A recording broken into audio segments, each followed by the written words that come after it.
Hello, अस्सलाम वालेकुम। ये लास्ट वीक का लेक्चर जो है मैंने रिकॉर्ड किया था, लेकिन कुछ टेक्निकल प्रॉब्लम हो गई है इसमें, तो वो मैं दोबारा रिकॉर्ड करके अपलोड कर रहा हूँ। कल की 7:30 की एक लाइव क्लास जो है वो शेड्यूल की है मैंने, फर्स्ट टाइम है, तो देख लें आप उसको, कल ज़रूर अटेंड कर लें उसको। लाइव ज़रा बातें होंगी तो जो प्रॉब्लम्स आपकी आ रही हैं वो हम उसको देख लेंगे। मैं कोशिश करूँगा कि हर वीक जो है वो 2 लाइव सेशन करूँ 40-40 मिनट के। तो इससे फ़ायदा ये होगा कि जो है आपके जो मेरे पास 2 रिकॉर्डेड लेक्चर होंगे और एक लाइव सेशन पर वीक आपका कवर हो जाएगा।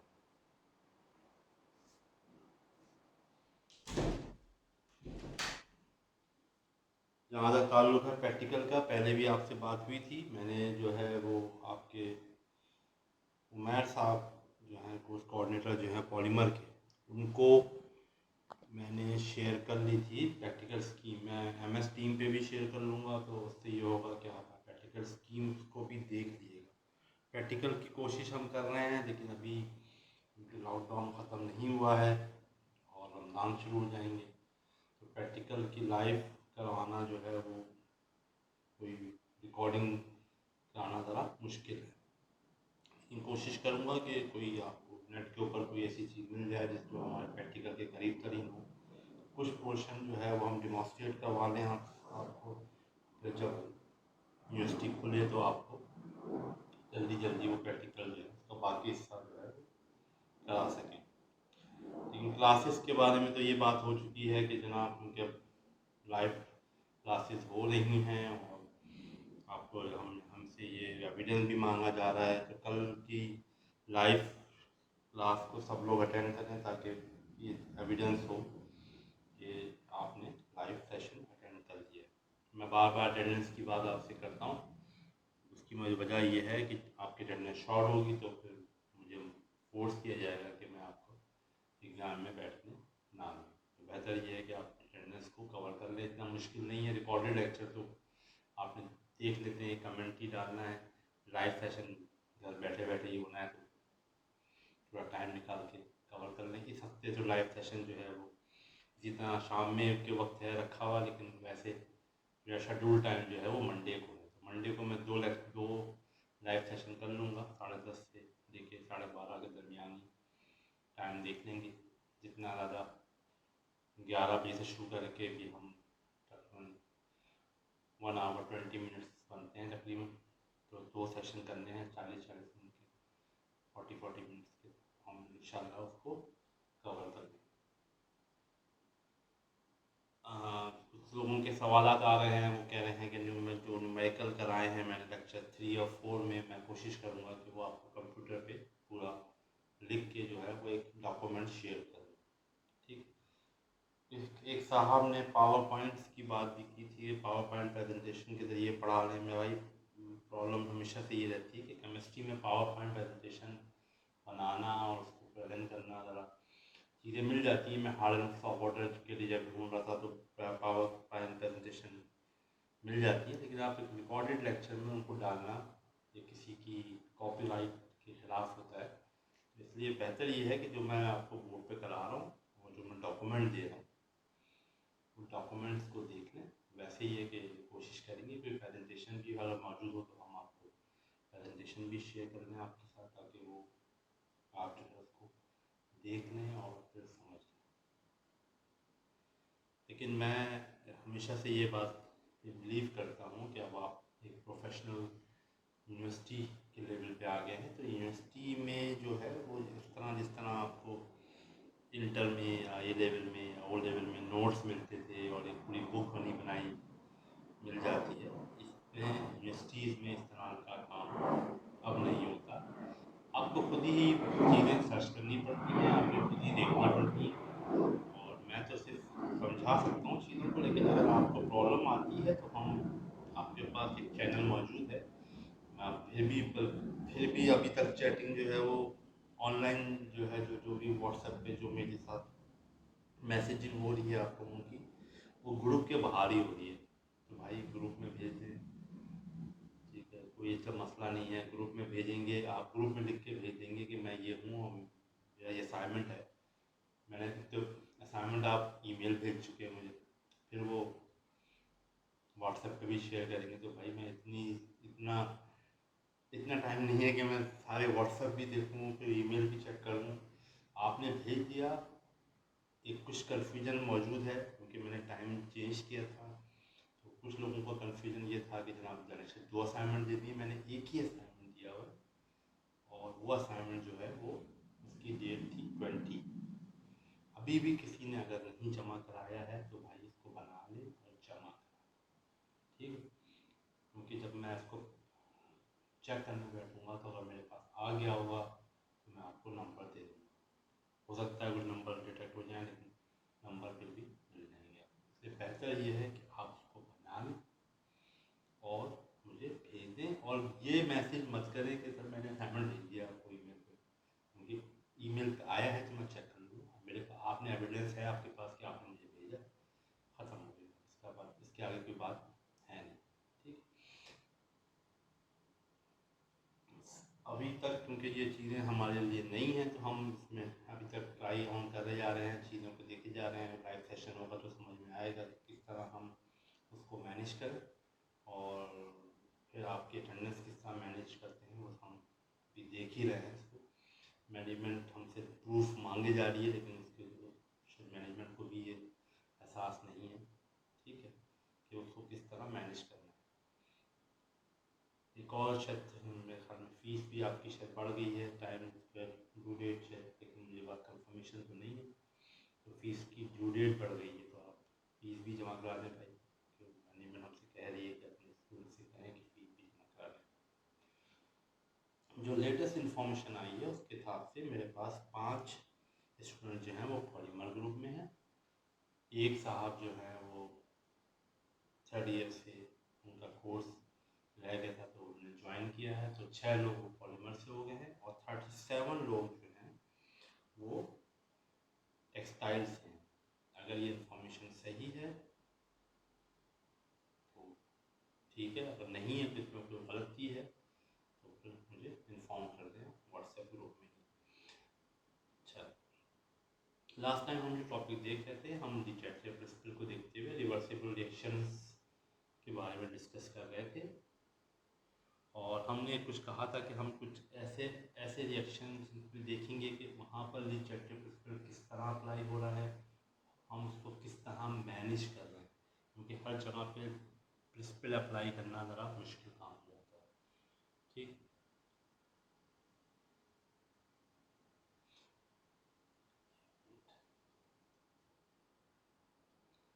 जनाब, तो हम लास्ट टाइम जो है हैबर प्रोसेस को देखने जा रहे थे।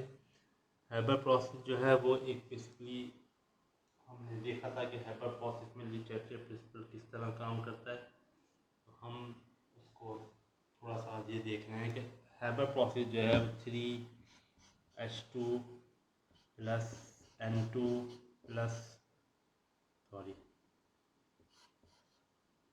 2NH3। अब हमें ये पता है कि ये एक्सोथर्मिक रिएक्शन है। एक्सोथर्मिक रिएक्शन का मतलब ये है कि इसमें से हीट निकलेगी, अगर फॉरवर्ड डायरेक्शन में हो रहा है तो हीट निकलेगी, अगर हम इसको टेम्परेचर ज़्यादा देंगे तो वो रिएक्शन बैकवर्ड डायरेक्शन में एडजस्ट करना शुरू कर देगा, तो इसका टेम्परेचर तो कम होना चाहिए। लेकिन जब हम रिएक्शन का रेट को देखते हैं तो रेट को एक ख़ास टेम्परेचर चाहिए, तो रिएक्शन कम करने से, रिएक्शन बढ़ाने से हमें ये नुकसान होता है कि फॉरवर्ड डायरेक्शन में रिएक्शन कम होना शुरू होता है, लेकिन अगर हम टेम्परेचर को बढ़ाएंगे नहीं तो रेट जो है वो स्लो हो जाएगा। तो इसके ऊपर हम एक कंप्रोमाइज़ टेम्परेचर जो कि 400 डिग्री सेंटीग्रेड, 400 से 450 डिग्री सेंटीग्रेड होता है, उसको इस्तेमाल करते हैं, ठीक। और ये ट्विकिंग है, ये एक तरह से एडजस्टमेंट है जो कि हम अपने प्रोसेस में करते हैं, ये ज़रूरी होती है। जो रूल्स होते हैं, जो प्रिंसिपल्स होते हैं, वो बेसिकली तो सही चल रहे होते हैं, लेकिन आपने कहीं पर इकॉनमी को भी देखना होता है, आपने देखना होता है कि इसका क्या नुकसान है, क्या फ़ायदा है। तो उस एडजस्टमेंट को करने के लिए क्या करते हैं कि ये आयरन का एक कैटलिस्ट इस्तेमाल करते हैं, उसके अलावा ये क्या करते हैं कि इस हाइड्रोजन को इकोनॉमिकली करने के लिए जब तक ये रिएक्शन होता नहीं है इसको रिसाइकिल करते रहते हैं, यानी नई हाइड्रोजन नहीं डालते। आप उसकी कंसंट्रेशन कम हो रही है तो आप उसको रिसाइकिल ही कर रहे हैं, दोबारा जो जो अनरिएक्टेड हाइड्रोजन है उसको दोबारा रिसाइकिल कर लिए। उसके अलावा जो अमोनिया बन रहा है उसको आप वहाँ से बाहर निकाल रहे हैं। जब अमोनिया को बाहर निकाल देते हैं तो यहाँ पर जो सर्किट में जो हीट एक्टिव प्रिंसिपल है वो क्लोज कंटेनर्स की या क्लोज सिस्टम की पे अप्लाई करता है। जब आपने यहाँ से कंसंट्रेशन बाहर निकाल दी अमोनिया की तो फिर क्या हुआ, अमोनिया की कंसंट्रेशन बाहर निकालने की वजह से ये हुआ कि अब जो क्लोज कंटेनर में से चीज़ें यहाँ पर कंसंट्रेशन जो है इसकी ख़त्म हो गई, कम हो गई। तो यह बात है जब रिएक्शन जो है फॉरवर्ड डायरेक्शन में चलना शुरू हो जाएगा। तो आप इसको इकोनॉमिकली करने के लिए इसमें आयरन का एक कैटलिस्ट इस्तेमाल करते हैं जो रिएक्शन को फास्ट कर देता है। टेम्परेचर एक कंप्रोमाइजिंग टेम्परेचर रखते हैं और उसके अलावा अमोनिया को बाहर भी ट्रांसफ़र करते रहते हैं ताकि अमोनिया का जो प्रेशर की वजह से जो इफेक्ट पड़ना है और जो कंसंट्रेशन की वजह से इफेक्ट पड़ना है वो, और प्रेशर को भी बढ़ाते हैं। प्रेशर बढ़ाने से क्या होगा कि ये जब प्रेशर बढ़ेगा तो यहाँ पर 4 मॉलिक्यूल हैं, मैंने लास्ट टाइम डिस्कस किया था, यहाँ 2 मॉलिक्यूल हैं। तो ये जो है वो इस साइड पे रिएक्शन ज़्यादा चलना शुरू हो जाएगा ताकि उनके कम मॉलिक्यूल्स होंगे तो कम वॉल्यूम घेर रहा होगा। अगर एक मोल जो 22.4 लीटर अगर घेरता है तो ये कम मॉलिक्यूल्स घेर रहा होगा। तो इसलिए आप क्या करते हैं, चारों इस रूल्स को कहीं पर बैन करते हैं, कहीं पर उसको इस्तेमाल करते हैं, कहीं पर इस्तेमाल नहीं करते हैं। वजह उसकी ये होती है कि आप इकोनॉमिकली देख रहे होते हैं कि क्या चीज़ बन रही होती है।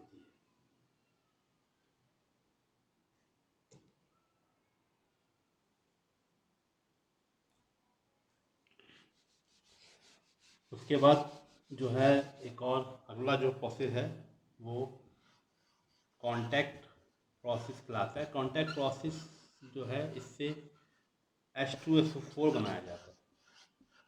H2SO4 बनाने में 3 स्टेप इन्वॉल्व होते हैं और उस इन्वॉल्वमेंट में जो है आप 3 स्टेप इस्तेमाल होते हैं, लेकिन जो इसमें जो सबसे ज़्यादा अहम स्टेप होता है वो सल्फ़र ट्राईऑक्साइड के बनाने में इस्तेमाल होता है। 2 सल्फ़र डाइऑक्साइड जो है वो ऑक्सीजन से मिलती है। इसकी तो कंसंट्रेशन लिमिटेड है ही नहीं, ऑक्सीजन तो बहुत सारी मिकदार में मौजूद होती है और अब इसमें जो है सल्फ़र ट्राईऑक्साइड बन जाती है। ठीक है, और ये माइनस डेल्टा H है, यानी ये रिएक्शन भी एक्सोथर्मिक है। ठीक है, ये भी एक्सोथर्मिक रिएक्शन है। तो इसमें भी वो प्रॉब्लम, सबसे पहली प्रॉब्लम क्या है, पहली प्रॉब्लम ये है कि भाई ये एक्सोथर्मिक रिएक्शन है। इसके अलावा जो और 2 रिएक्शन है वो मैं बता देता हूँ मैं आपको डॉक्यूमेंट जो दिया है उसमें भी लिखा हुआ है। लेकिन पहली प्रॉब्लम क्या आ रही है, पहली प्रॉब्लम ये है कि रिएक्शन एक्सोथर्मिक है। तो आप टेम्परेचर इंक्रीज करेंगे तो आपको जो है रिएक्शन जो है वो लेफ्ट हैंड साइड पे शिफ्ट हो जाएगा। फिर वो आप कंप्रोमाइज़ करते हैं, अगर रिडक्शन टेम्परेचर बहुत ज़्यादा कम कर देंगे तो आपको प्रॉब्लम आएगी क्योंकि रेट बहुत स्लो हो जाएगा। इस रेट के लिए भी ख़ास टेम्परेचर चाहिए होता है। सेकंड बात ये है कि इसमें बड़ी अजीब सी प्रॉब्लम ये आ रही है कि अगर ऑक्सीजन की मिकदार तो बहुत ज़्यादा पड़ी हुई है, ऑक्सीजन तो हवा में मौजूद है, तो आप हवा इनपुट कर रहे हैं तो आप क्या कर रहे हैं, सल्फर डाइऑक्साइड के रिएक्शन करवा जा रहे हैं ऑक्सीजन। और अगर कैटेलिस्ट भी इस्तेमाल कर रहे हैं तब भी रिएक्शन बहुत फास्ट हो रहा है। लेकिन अगर हद से ज़्यादा आपके इस्तेमाल से ज़्यादा सल्फर ट्राइऑक्साइड बन रही है तो उसको हवा में जो डिस्चार्ज करना है वो बड़ा ख़तरनाक है क्योंकि वो पोल्यूशन को बढ़ा रहा है। तो आप सिर्फ उतनी ही सल्फर ट्राइऑक्साइड बनाना चाहते हैं जितनी आप इस्तेमाल करेंगे। यहाँ प्रॉब्लम सिर्फ इतनी है कि यहाँ पर एक लिमिटेड ऑक्सीजन दी जा रही है। उसको लिमिटेड ऑक्सीजन इसलिए दी जा रही है कि सल्फर डाइऑक्साइड उतनी ही कन्वर्ट हो जितनी आपकी रिक्वायरमेंट है। आप ये नहीं चाह रहे कि बस वो बेहिसाब कन्वर्ट होती चली जाए।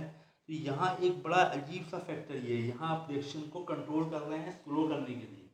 या एक ख़ास मिकदार कंट्रोल कर रहे हैं, उसकी आउटपुट को कंट्रोल कर रहे हैं, एक ख़ास लिमिट कर रहे हैं आउटपुट को, जो कि एक अजीब सी चीज़ है। नॉर्मली रिएक्शन में आप कोई चीज़ बना रहे होते तो आप तो कहते हैं बना जितनी बन जाए ज़्यादा बन जाए, जितनी यील्ड ज़्यादा आ जाए उतनी अच्छी बात है। लेकिन यहाँ तो प्रॉब्लम ये आ रही है कि आप यील्ड को कम कर रहे हैं। टेम्परेचर का यहाँ पर भी वही प्रॉब्लम है, प्रेशर का जनाब यहाँ पर भी वही प्रॉब्लम है। यहाँ पर भी 2-3 मॉलिक्यूल इधर हैं, 2 मॉलिक्यूल इधर, तो ये जस्ट लाइक हाइपर प्रोसेस ही है। उसके बाद जनाब उसमें जो आपको नोट्स प्रोवाइड किए हैं उसमें बाकी 2 रिएक्शन भी लिखे हुए हैं, ठीक है। SO3 को जो है वो पानी से मिला देते हैं,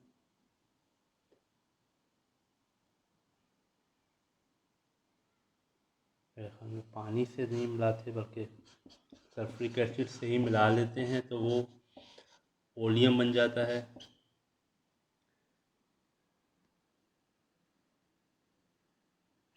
H3H2O7 सॉरी H2SO7 बन जाता है।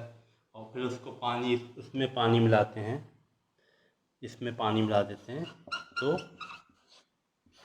आपके पास 2 सल्फ्यूरिक एसिड के मॉलिक्यूल बन जाते हैं। इसमें सल्फ्यूरिक एसिड इस्तेमाल हो रहा है, लेकिन जो इससे प्रोड्यूस कर रहे हैं वो कि सल्फ्यूरिक एसिड 2 मॉलिक्यूल प्रोड्यूस कर रहे हैं, डबल मॉलिक्यूल प्रोड्यूस कर रहे हैं। लेकिन ये रिएक्शन जो है ये रिवर्सेबल नहीं है, सॉरी मैं रिवर्सेबल का निशान बनाया हुआ है, ये रिएक्शन रिवर्सेबल नहीं है। ये रिएक्शन जो है वो डायरेक्ट हैं और ये रिवर्स नहीं होते, लेकिन ये रिएक्शन रिवर्सेबल है। ये बेसिकली इसमें आपको कंट्रोलिंग ज़्यादा करनी पड़ रही है, क्योंकि ये रिएक्शन जो है रिवर्सेबल, वो तो डायरेक्टली बना लेंगे, आप चीज़ें मिलाएंगे और बन जाएगा, ठीक। उसके अलावा जो है लाइम स्टोन से जो है वो आप इसमें डिस्कशन किया हुआ है मैंने, लाइम स्टोन से lime production from lime stone. अब इसमें जनाब क्या हो रहा है, सिंपल कैल्शियम कार्बोनेट को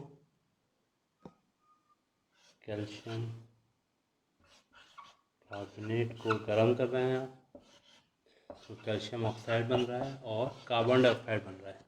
अब इसमें तो बहुत आसान सी बात है, आप कार्बन डाइऑक्साइड को रिमूव करना शुरू कर दें। कार्बन डाइऑक्साइड जब मौजूद ही नहीं होगी तो रिवर्स रिएक्शन की प्रॉब्लम रहेगी ना, रिवर्स रिएक्शन तो, लेकिन फिर भी रिवर्स रिएक्शन कुछ ना कुछ फॉर्म में तो कुछ ना कुछ तो कार्बन डाइऑक्साइड वहाँ पर मौजूद रहेगी। तो इसलिए इसमें भी ये है, क्योंकि पॉजिटिव रिएक्शन है, इसको आपको टेम्परेचर देना पड़ता है, तो इसलिए तो इसमें टेम्परेचर हाई देना पड़ेगा आपको। टेम्परेचर हाई देंगे, एंडोथर्मिक रिएक्शन नहीं एंडोथर्मिक रिएक्शन है, डेल्टा एच जो है वो पॉजिटिव है,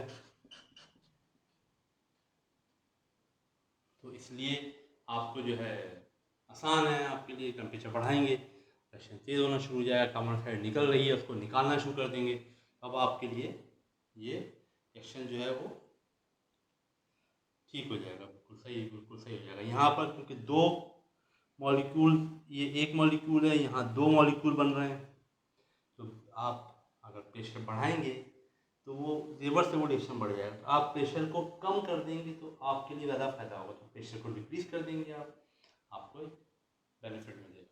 इसी तरह कुछ और रिएक्शन दिए हुए हैं इसमें, मैं जो आपको डॉक्यूमेंट दिया हुआ है, इसमें जनाब मिथनॉल फॉर्मेशन भी है, अमोनियम क्लोराइड का जो है, अमोनियम क्लोराइड का एनहाइड्रस, अमोनियम क्लोराइड यानी पानी के मॉलिक्यूल के बगैर ammonium chloride, blue copper sulphate जो होता है, सॉरी अमोनियम क्लोराइड अलग चीज़ होती है, अमोनियम क्लोराइड जो है वो, अमोनियम क्लोराइड से आप अमोनिया और HCl बनाते हैं, NH4Cl से इसका रिवर्सिबल रिएक्शन है अमोनिया और HCl, लेकिन इससे HCl बनाते नहीं हैं, ये बेसिकली एक रिएक्शन है रिवर्सिबल, पढ़ाया जाता है।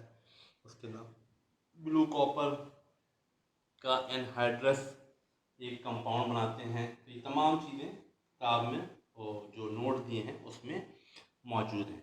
लेकिन बेसिकली जो हैबर प्रोसेस है वही ज़्यादातर गवर्न कर रहा होता है, जो कॉन्टैक्ट प्रोसेस है, जो लाइम स्टोन प्रोडक्शन है, ये तमाम मेनली ये वो प्रोसेस हैं जिससे आप इस केमिस्ट्री से को यूज़ करते हुए, इस नॉलेज को यूज़ करते हुए आप वो तमाम चीज़ें बना रहे होते हैं जो कि आपके लिए ज़रूरी है। अब जो टेक्सटाइल में ख़ास तौर पे टेक्सटाइल के हवाले से जो कहीं पर रिवर्सिबल रिएक्शन ना होता है ज़्यादातर, तो आप ब्लीचिंग में भी शायद कुछ रिवर्सिबल रिएक्शन देखते हैं। तो ब्लीच की प्रोडक्शन तो नहीं कर रहे होते आप, लेकिन जो सबसे ज़्यादा एक नई चीज़ है टेक्सटाइल में कि टेक्सटाइल में जो भी ट्रीटमेंट हो रहा होता है वो ज़रा एंजाइम्स के ज़रिए हो रहा होता है।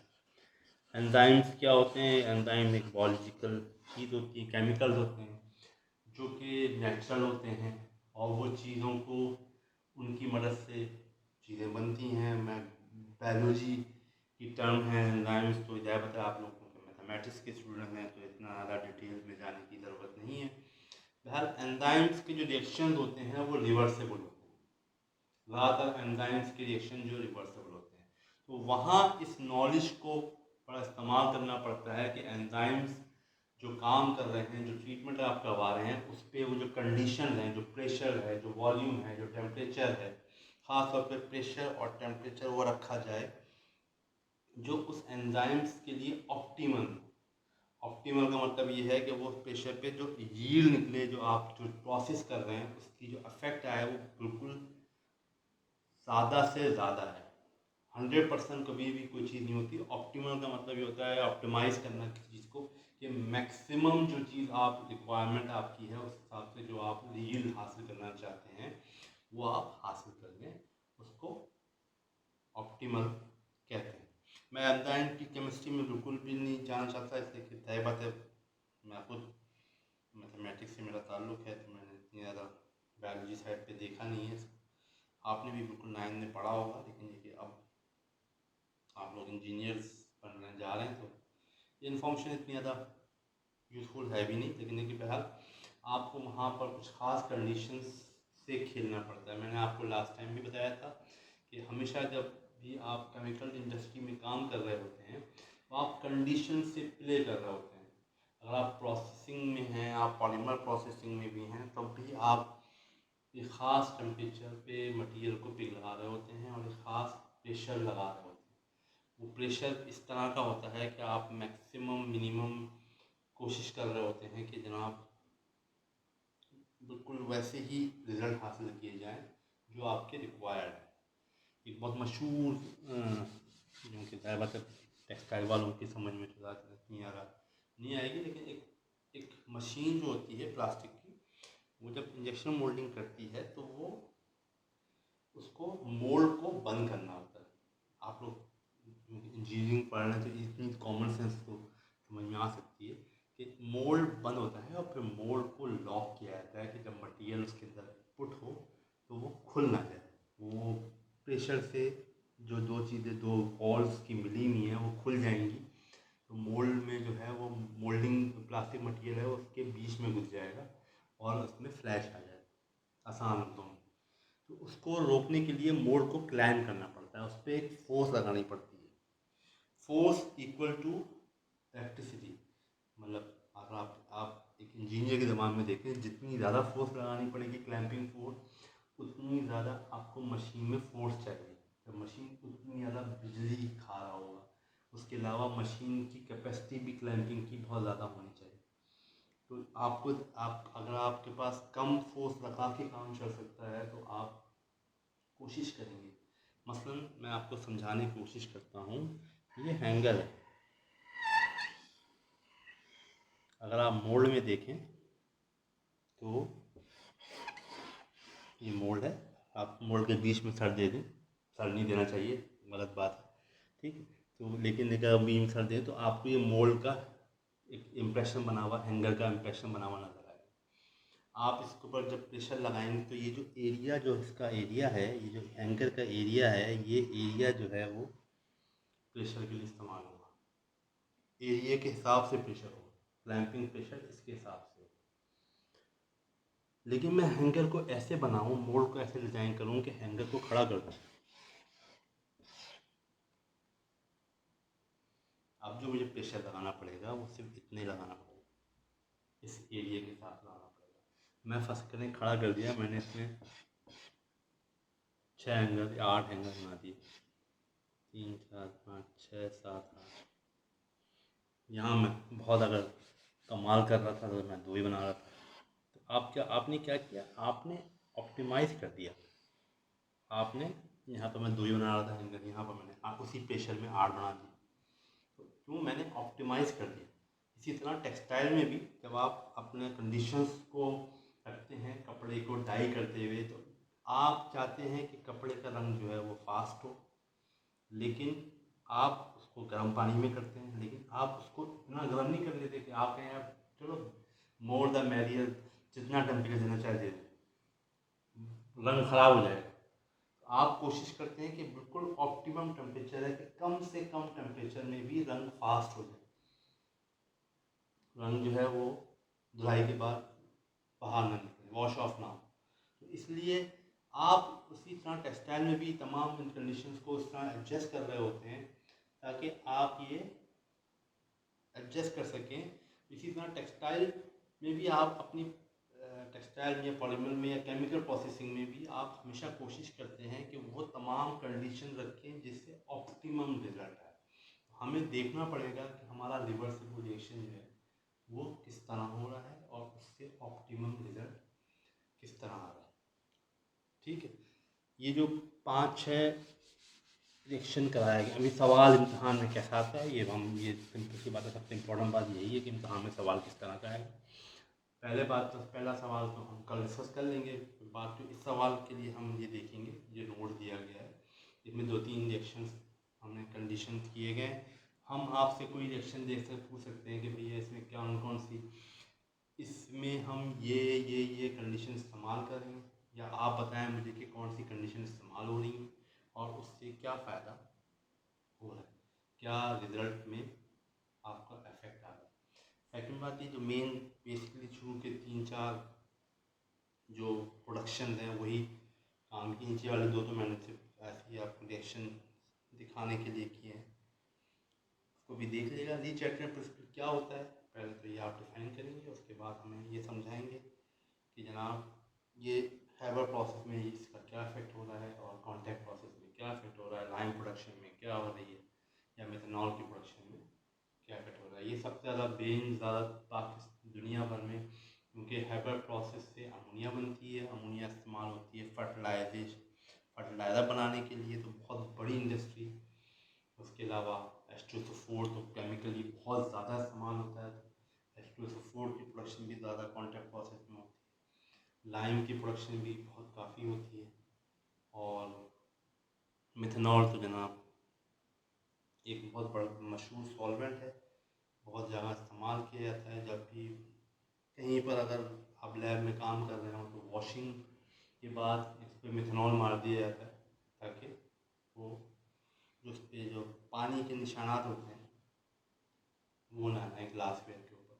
तो बहुत ज़्यादा ये चारों चीज़ें बनती हैं दुनिया में, इस्तेमाल होती हैं। तो इसलिए इन चारों की प्रोडक्शन में ये रीचैटेड प्रिंसिपल किस तरह इन्वॉल्व हो रहा है। टेक्सटाइल में भी आप खुद देखें, सर्च करें और आपको मिले तो मुझे भी बताएं कि क्या कहाँ पर जो है ये रिएक्शन, रिवर्सिबल रिएक्शन इस्तेमाल हो रहे हैं। इसी तरह का सवाल आता है भाई, चारों हम ये रिएक्शंस के बारे में बात करेंगे और हम पूछेंगे आपसे कि रीचैटेड क्या होता है। स्टेटमेंट आप देना पड़ेगा कि ये स्टेट करता है, और रिवर्सिबल रिएक्शन क्या होते हैं। ठीक, स्टैटिक डायनेमिक और इक्विलिब्रियम और स्टैटिक इक्विलिब्रियम क्या होता है, ये तमाम चीज़ें आपको देखनी पड़ेगी। तो इसको देख लीजिएगा। कोई सवाल हो तो जब इसकी बारी आए लाइव सेशन की, इंशाल्लाह अगले वीक में आ जाएगी। क्योंकि पहले मैं इसी तरह दो लेक्चर्स, उसके बाद ये होगा कि 2 लेक्चर्स होंगे, और हर वीक में एक्चुअली 8 हफ्तों का जो है हमारा सेशन है, तो 8 से हफ्ते में 2 लेक्चर हैं और एक लाइव सेशन है 40 मिनट का।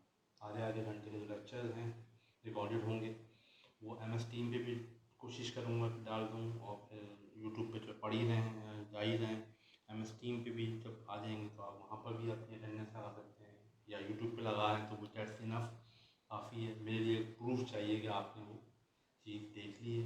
लाइव सेशन की तो अटेंडेंस लाइव ही हो जाएगी तो इंशाल्लाह। तो भाई कोशिश करके कोशिश करें और इसको कर लें ताकि आपकी अटेंडेंस पूरी हो जाए। एक और बात जो हम पहले से कह रहे हैं कि ये एक नई टेक्निक हम इस्तेमाल कर रहे हैं, हमें हमारे लिए भी कुछ मुश्किल है। हम शायद आपसे कुछ चीज़ें कहते हैं फिर वो हो नहीं पाती हैं, हम आपसे कहते हैं कि भाई इस तरह करेंगे, फिर हम वो नहीं कर पाते। तो और आप थोड़े से अभी आज भी मेरे पास मैसेजेस आए हुए हैं, मैनेजमेंट तरफ से भी आया है कि आप बच्चों को बता नहीं रहे हैं। तो मेरे पास क्योंकि यही बात है, आजकल दुकानें शुकानें बंद हैं, मेरा मोबाइल भी कुछ गरीबों वाला है तो वो तंग कर रहा है। व्हाट्सएप उसका कभी वो वाईफाई उसका चलता है कभी नहीं चलता है। तो मैं रिकॉर्डिंग के लिए मेरे पास जो बच्चों बच्चों के, लेकिन वो है मेरा व्हाट्सएप तो उस पर नहीं चल रहा, तो इसलिए मुझे प्रॉब्लम आती है। और जाहिर बात है बच्चे भी पढ़ते हैं तो उनको भी हर वक्त वो अवेलेबल नहीं होते रिकॉर्डिंग कराने के लिए। ठीक है जनाब, तो इंशाल्लाह आपको हमसे मुलाकात होगी नेक्स्ट लेक्चर में। हो सकता है कल नेक्स्ट लेक्चर अपलोड कर दूँ, उसके बाद आपसे लाइव सेशन में मुलाकात हो।